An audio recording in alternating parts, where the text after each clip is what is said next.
Morning student, I am Sudesh Sharma from ASN high school. आज का topic class 8 and chapter number 6 combustion and flame. Combustion है क्या? आज हम पूरी चैप्टर में पढ़ेंगे कंबशन के बारे में।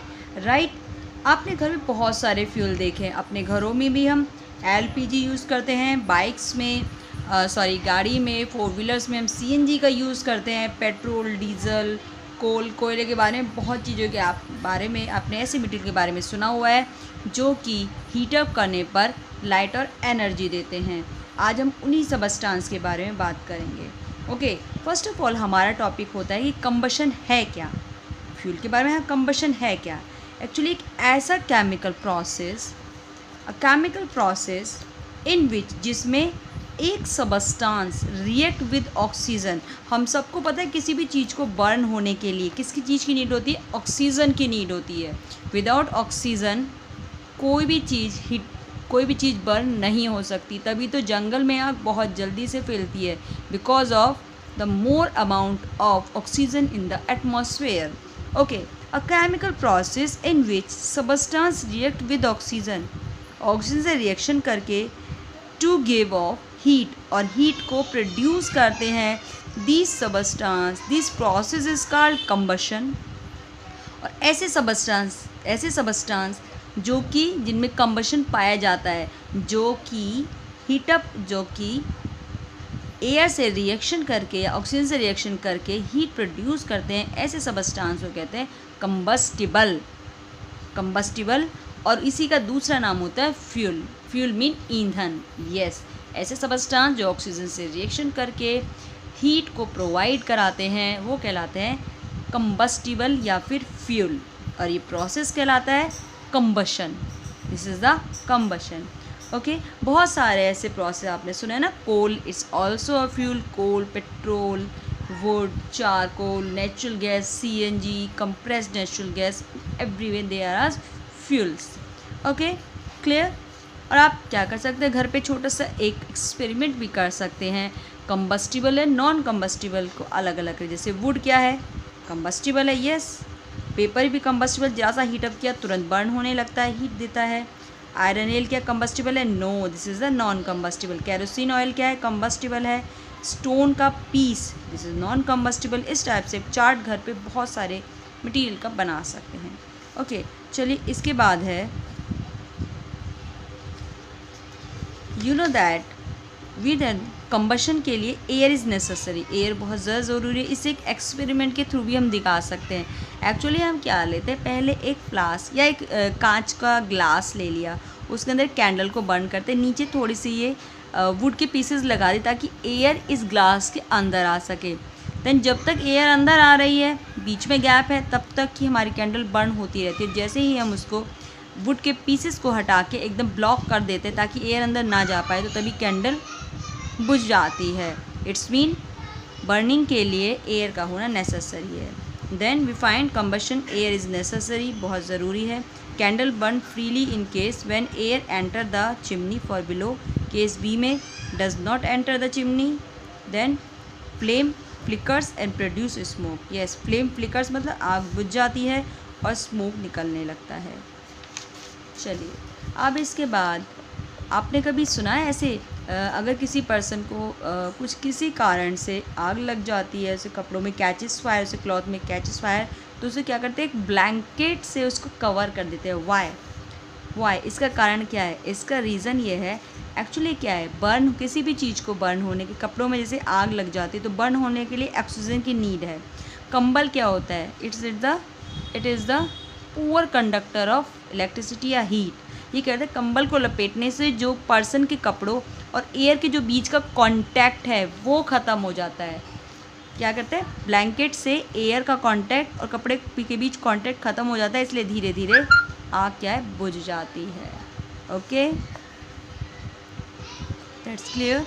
चलिए, अब कोई पिस अपने बहुत सारे कागज़ के आसानी से बर्न हो जाते हैं, आसानी से हीटअप हो जाते हैं, जबकि वुड पाइप को बहुत ज़्यादा टाइम लगता है। कैरोसिन ऑयल बहुत जल्दी हीट को कैचअप कर लेता है।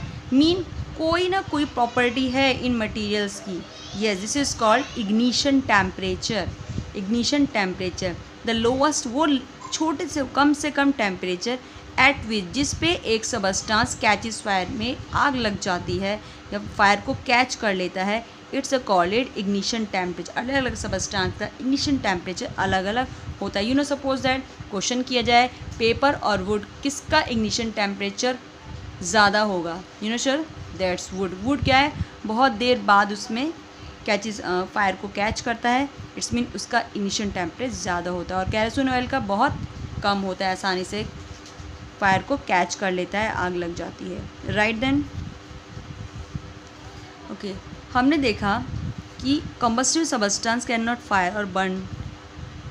हमने देखा कुछ ऐसे मटेरियल हैं जो कि इनमें आग नहीं लगती क्योंकि उनका टेम्परेचर लो होता है, उनके इग्निशन टेम्परेचर से लो है, तब तक उसमें हीट अप नहीं हो। जैसे सपोज केरोसिन ऑयल रखा हुआ है, रूम टेम्परेचर पे रखा हुआ है, भाई टेम्परेचर तो है लेकिन वो टेम्परेचर उसके इग्निशन टेम्परेचर से कम है, तो उस पर वो फायर को कैच नहीं करता। लेकिन जैसे ही आप बर्न करते हैं, उसके साथ फ्लेम्स लेकर आते हैं या आग लगाते हैं, तो क्या होता है, उसका टेम्परेचर डीजल के टेम्परेचर से या केरोसिन ऑयल के टेम्परेचर से ज़्यादा हो जाता है और तभी वो आग को या फायर को कैच कर लेता है।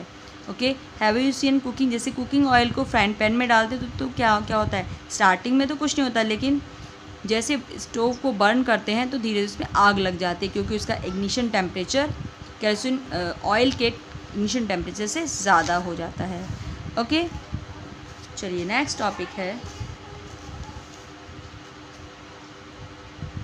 अब है सबस्टांस की। हमने दो कैटेगरी तो बता दी, जिनका इग्निशन टेम्परेचर कम होता है, जिसका ज़्यादा होता है।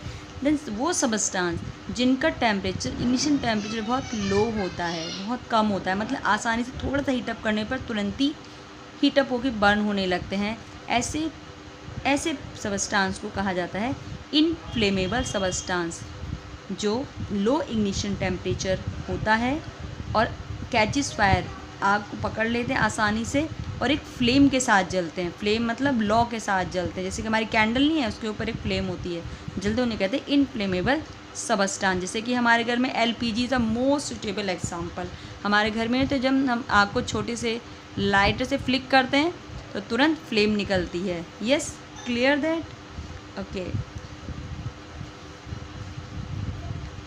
अब आपको पता है फायर को कंट्रोल कैसे करते हैं। भैया हमने फायर लगती कैसे, अब उसे कंट्रोल कैसे किया जाता है। हमें पता है किसी भी मटेरियल को जलने के लिए 3 चीज़ बहुत ज़रूरी है। कौन सी?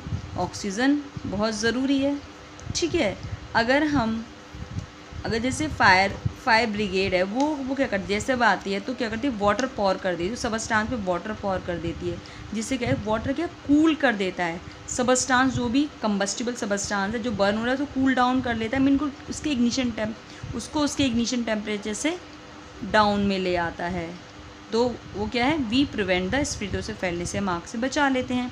या फिर दूसरा है कटिंग ऑफ, अगर हम एयर की सप्लाई बंद कर दें, वाटर को डालने पर क्या होता है, वाटर को मटेरियल के ऊपर डालने से मटेरियल और एयर के बीच में क्या होता है, वाटर आ जाता है, जिससे कि एयर की सप्लाई सबस्टांस तक नहीं हो पाती, जिससे भी क्या है, फायर एक्सटिंग्विशर उससे फायर को कंट्रोल कर लेते हैं। Okay, clear that? चलिए आज कुछ कॉमन फायर एक्सटिंग्विशर, सबसे वैसे मोस्ट सूटेबल होता है फायर एक्सटिंग्विशर, जिसे आग को बुझाने के लिए यूज, जिसे कहते हैं अग्निशामक भी वर्ड बोला जाता है, बुझाने के लिए यूज़ किया जाता है, वाटर किया जाता है, पर वाटर सब जगह यूज़ नहीं किया जा सकता। भाई जो वुड या पेपर में कोई फायर लगी, आग लगी तो बुझा लेते हैं, पर अगर इलेक्ट्रिकल इक्विपमेंट, जो बिजली के जो स्विचेज़ हैं, बिजली के जो इक्विपमेंट्स हैं, उपकरण हैं, उनमें वाटर यूज़ नहीं किया जा सकता, क्योंकि वाटर यूज़ करेंगे तो वाटर क्या है, conductor of heat and electricity पे अगर वाटर को डाला जाएगा तो उल्टा जो पर्सन उसको बुझाने का काम कर रहा है वो उसको ही डोज कर देगा, उसको ही नुकसान पहुंचाएगा।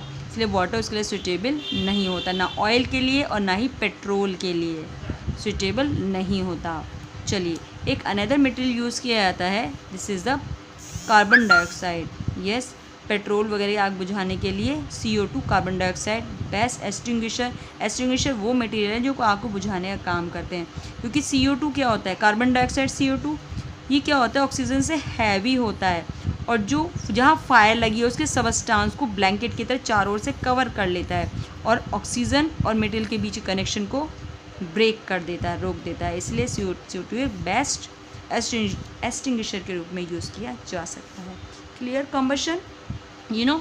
अब है टाइप ऑफ कम्बशन भी इसमें 3 टाइप्स के दिए हैं, मेन तो 2 ही हैं। चलो पढ़ते हैं फर्स्ट कौन सा है। फर्स्ट है when we find that gas burn. हम क्या करते हैं जब किसी किचन में स्टोव को जलाते हैं, हम देखते हैं गैस क्या रैपिडली जल रही है, स्टेप बाय स्टेप, ऐसे नहीं एक साथ सारी गैस निकली और जल गई, धीरे धीरे धीरे करके पाइप में थोड़ी थोड़ी गैस निकल लेती है और रैपिडली स्टेप बाय स्टेप जलती रहती है। ये प्रोसेस कहलाता है रैपिड कम्बशन।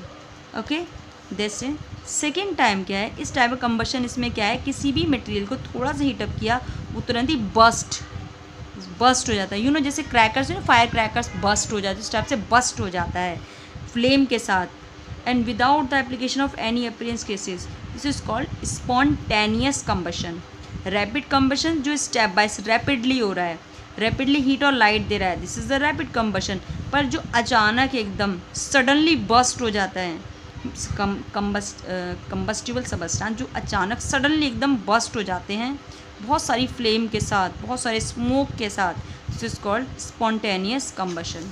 चलिए भाई, देन मोर वन, हमने अगर फायर वर्क देखा है ना, बम पटाखे क्रैकर्स हम करते हैं, तो वो क्या करते हैं जब हम उनको जलाते हैं तो क्या बहुत सारी इवोल्यूशन ऑफ हीट, बहुत सारी हीट निकलती है, लाइट निकलती है और साउंड निकलती है और बहुत सारी गैसेस निकलती है।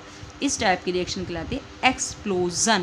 This is the explosion. इस टाइप 3 टाइप आपने पढ़ लिए। First is rapid, second is spontaneous. Spontaneous में क्या है, कोई भी केस नहीं है, बस बहुत सारी फ्लेम के साथ जल जाता है, स्पॉन्टेनियस। और जब फ्लेम के साथ साथ बहुत सारी गैस लिबरेट हो रही है, बहुत सारी हीट, लाइट और बहुत तेज साउंड हो रही है, दिस इज कॉल्ड एक्सप्लोजन। कि बच्चों आज के लिए इतना ही। नेक्स्ट टॉपिक में बात करेंगे फ्लेम्स के बारे में। Thank you so much, have a nice day.